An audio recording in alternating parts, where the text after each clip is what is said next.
श्री दामोदर मास में दामोदर अष्टकम का स्तोत्रम अर्थ के साथ पठन करती हूँ।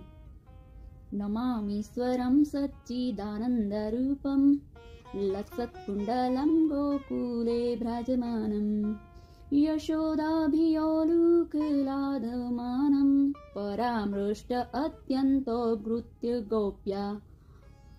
इसका अर्थ है वह भगवान जिसका रूप सत चित और आनंद से परिपूर्ण है, जिसके मकरों के आकार के कुंडल इधर उधर हिल रहे हैं, जो गोकुल नामक अपने धाम में नित्य शोभायमान है, जो दूध और दही से भरी मटकी फोड़ देने के बाद मैया यशोदा के डर से ओखल से कूदकर अत्यंत तेजी से दौड़ रहे हैं, और जिनके पीछे मैया ने उनसे भी तेज दौड़कर पीछे से पकड़ लिया है, ऐसे श्री भगवान को मैं नमन करता हूँ। रुदन्ना मुहुर्नेत्रम युग्नम रुजन्त्यम कराम्भोज युग्नेम सातकनेत्रम मुहुर्साशकम्पि त्रिलोकं कंठ्यम स्थितप्रेव दामोदरम भक्तिबद्धम। अपने माता के हाथ में छड़ी देखकर वो रो रहे हैं और अपने कमल जैसे कोमल हाथों से दोनों नेत्रों को मसल रहे हैं। उनकी आंखें भय से भरी हुई है और उनके गले का मोतियों का हार जो शंख के भांति त्रिरेखा से युक्त है, रोते हुए जल्दी जल्दी श्वास लेने के कारण इधर उधर हिल डुल रहा है। ऐसे उन श्री भगवान को जो रस्सी से नहीं बल्कि अपनी माता के प्रेम से बंधे हुए हैं, मैं नमन करता हूँ।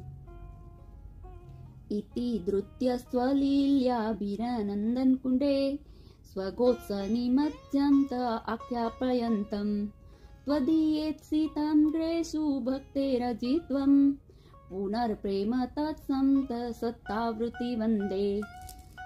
ऐसी बाल्यकाल की लीलाओं के कारण मैं गोकुल के रहवासियों को अत्यंत प्रेम के आनंद कुंड में डूबे रहते हैं, और जो अपने ऐश्वर्य संपूर्ण और ज्ञानी भक्तों को ये बतला रहे हैं कि मैं अपनी ऐश्वर्यहीन और प्रेमी भक्तों द्वारा जीत लिया गया हूँ, ऐसे उन दामोदर भगवान को मैं शत शत नमन करता हूँ। वरम देव मोक्षम न मोक्षम वंदिन वा नश्चन्य वृणे हम वरेशादपैह इदं तेव पूर्णातं गोपाल बालम सदा मे मनस्य आविरस्य कीर्तिम्।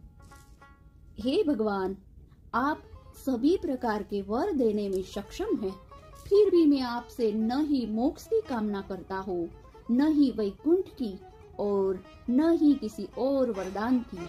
मैं केवल यही प्रार्थना करता हूँ कि आपका बाल गोपाल स्वरूप मेरे मन में स्थित रहे, अन्य किसी वस्तु का मुझे क्या कामना।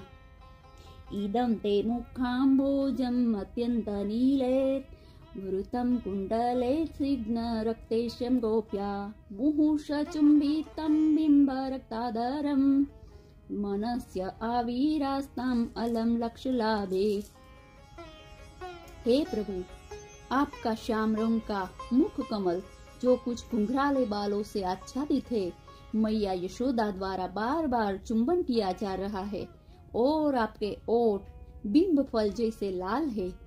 आपका ये अत्यंत सुंदर कमल रूपी मुख मेरे हृदय में विराजित रहे, इससे अन्य सहस्त्र वरदानों का मुझे कोई उपयोग नहीं है।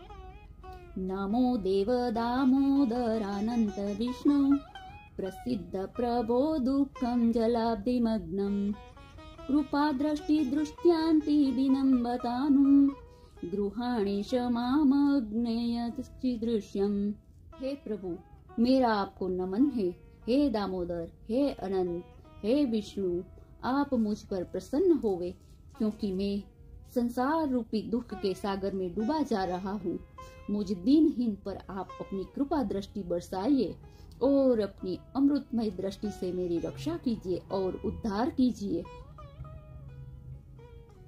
कुबेरात्मजन्मं बद्धि मृत्युं हृद्यं त्वया मोसित्यं भक्त भाजो कृतं च तथा प्रेम भक्तिं स्वकाम्यं प्रयश्च न मे मोक्ष ग्रहो में स्थित दामोदरेह।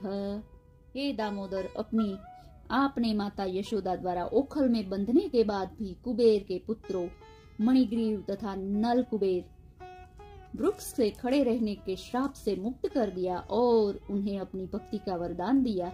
आप उसी प्रकार से मुझे भी प्रेम भक्ति प्रदान कीजिए। मोक्ष के लिए भी मेरी कोई कामना नहीं है। नमस्तेस्तु दाने स्फुरन्त दीप्तिदाने त्वदीयोदराय विश्वस्य दाने। नमो राधिकाये त्वदीय प्रियाये, नमो नंदलीलाय देवाय तुभ्यम। हे दामोदर, आपके उदर से बंदी महान रस्सी को प्रणाम है और आपके उदर जो निखिल ब्रह्म तेज का आश्रय है और संपूर्ण ब्रह्मांड का धाम है को भी प्रणाम है। श्रीमती राधिका जो आपको अत्यंत प्रिय है उन्हें भी प्रणाम है। और हे अनंत लीलाएं करने वाले भगवान, आपको प्रणाम है। पवित्र कार्तिक मास में भक्तों के द्वारा सबसे अधिक मनन किए जाने वाले ये दामोदर अष्टक को भक्तजन हमेशा बजते रहते हैं। सबको राधे राधे।